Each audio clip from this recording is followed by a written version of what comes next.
Coming up, I'm going to be talking about how Disney Plus is adding some more features, how it hasn't been that successful on Spectrum, plus also I'll be talking about the Acolyte finale. But before we go any further, make sure you do hit that subscribe button to keep up with the latest Disney Plus news. Hi everyone, it's Roger here from What's On at DisneyPlus.com. It's time for a quick Disney Plus news roundup. Let's start off with talking about cable, because last year Disney and Charter did a deal which would see Spectrum customers be able to get access to Disney Plus for free. Now it would be the ad-supported tier, and if you're on the sports bundle, you'd also get access to ESPN Plus. Earlier this year, that then went active.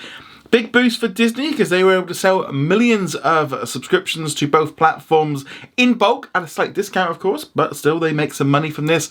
As part of the deal, some of the channels were removed from Spectrum, including like Freeform, and overall it seemed like it was a good thing for Disney, good thing for Spectrum customers. The idea as well that it would help improve engagement in terms for advertising. However, according to Puck, pickup of these free apps is pretty low in the single-digit numbers. I'm not quite sure what that means in terms of percentages or whatever.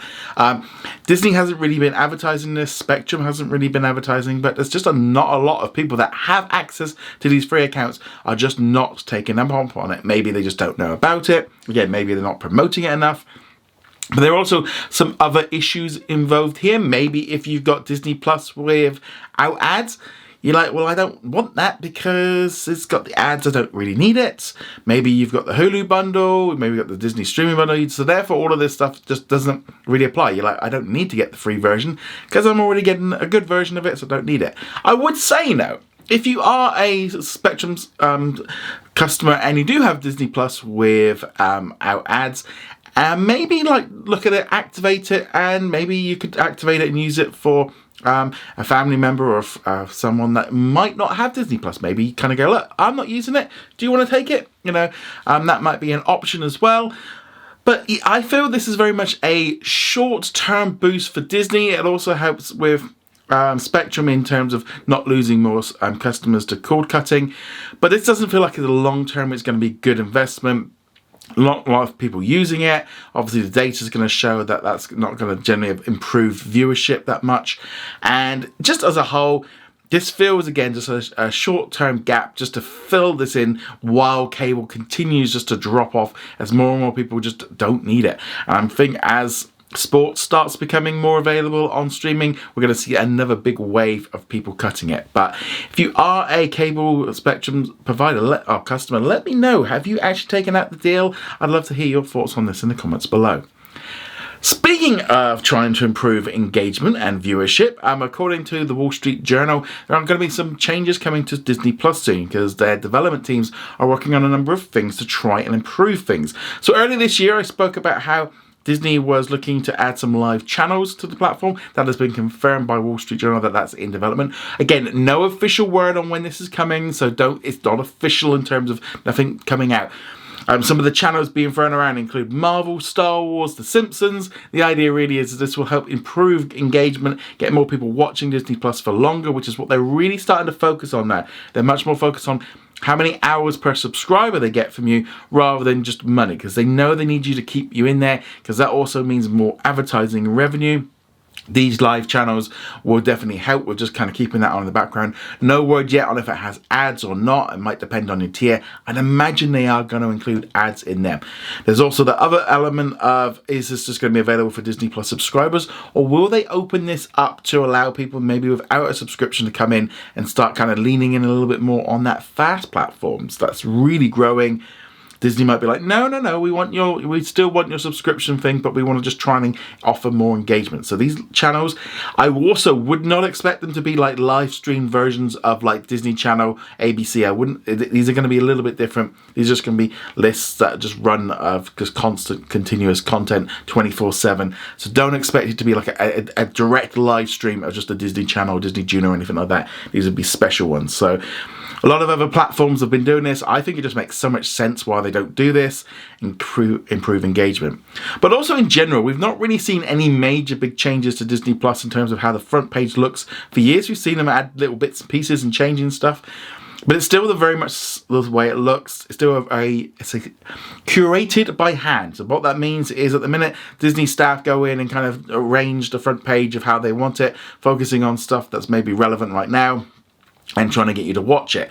However, Bob Iger has spoken in the past about wanting to have more technology involved, so they are looking at having more algorithms in place where they start having things being added onto your homepage based on your viewing habits, and that's something that they want to add more, and they want to try and catch up with Netflix.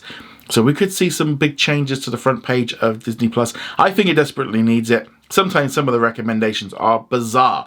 You've just watched The Walking Dead and it asks you, do you want to watch Bluey? It's like, no, very, very different. You kind of want to jump in and watch some different kinds of thing.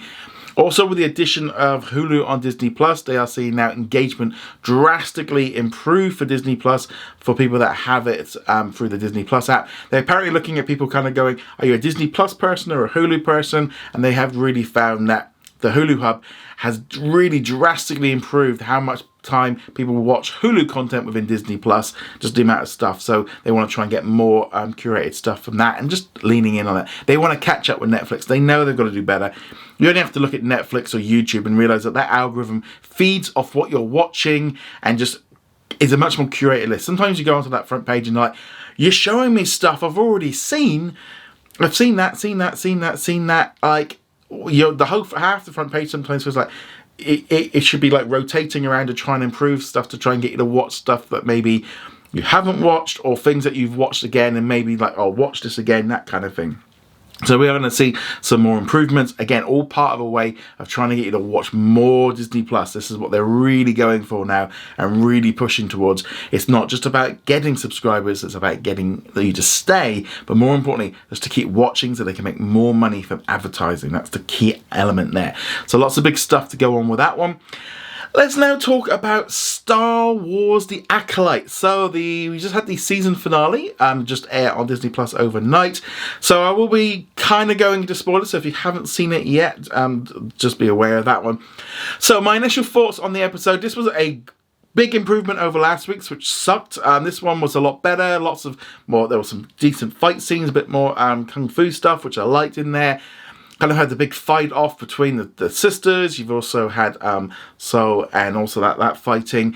Some little cameos in here. There's one at the very end that kind of I think everyone's been expecting, but it was nice to see that one popping up and maybe setting up the potential for what's happening with season 2, but also in some way leaving it wide enough open that if they don't do a season 2, it's not going to matter. But it does feel like they definitely, if we don't get a season 2 announcement at D23, I'd be very, very surprised. I think they've kind of been leaning in on that one. There's also another character that pops up in a cave when they and I was like, ooh, this could directly impart sort of on who trained the Emperor. So this could be how this one goes. I think Darth Plagueis or something like that. I'm trying to get the name right on that one. It could be. Not necessarily. Could be someone different. Could be their father. Or I don't know. Could be, it depends on how time works and stuff. But there was definitely a hint of something going on there, which could be interesting in the long run. For overall, it definitely wrapped up. We're definitely seeing kind of the Jedi, like, I don't even know what the name of the character is. Green character. She is kind of hiding stuff and it seems very weird and not very Jedi-like, trying to protect them, but also, more importantly, that we find out that I think it's whoever. I see. This is the trouble with this show. These characters are just so meh that I can't even remember what half of these characters are called because it just hasn't clicked. They haven't got that kind of connection. The main villain in it, obviously, he was the apprentice of the Green Woman. There we go. Again, I was just like looking at these characters and going, like, what are they called? I don't know. It's just not good. But I thought it was a solid episode. Felt a little bit rushed. I felt like we could have done with being maybe twice as long, or last week's episode having more to do with this one. Obviously, we see Soul. Everything kind of gets wrapped up. So we know the fact that, we don't, so the things what they talked about in Phantom Menace about there being no Sith, nobody's aware of it. No one's seen it because that entire group that had seen them has all died. So yeah, it kind of made sense of why they did that one. But overall, so it's a bit of a messy series. There were some good bits. There was a few good episodes. Like episode 4 was good. Episode 5. That last episode I did enjoy, but it was a bumpy road. It was not a straight, easy, just win. There's a lot of decisions in this show which I'm not entirely convinced were the right things for them to do. I think they need to, if they do a season 2, they are really going to have to look at like how they can do this. In some ways, can they wrap it up, or can they just leave this one open? But it was left wide open for a potential second season. But it's going to be hard. The viewership isn't good. There's been a lot of negativity about this series, and they've either got to make some changes or just completely lean in on it. I don't know. Very, very weird situation for this show. I don't know. What do you think? Do you think they should do a second season? I know when I've asked on Facebook, a load of people were like, no, it's rubbish. And I didn't watch it after. It's like, well, if you didn't watch it after the first episode, and you then like, no, they shouldn't do it. It's like, well, those of us that have watched it maybe want to have the story at least finish.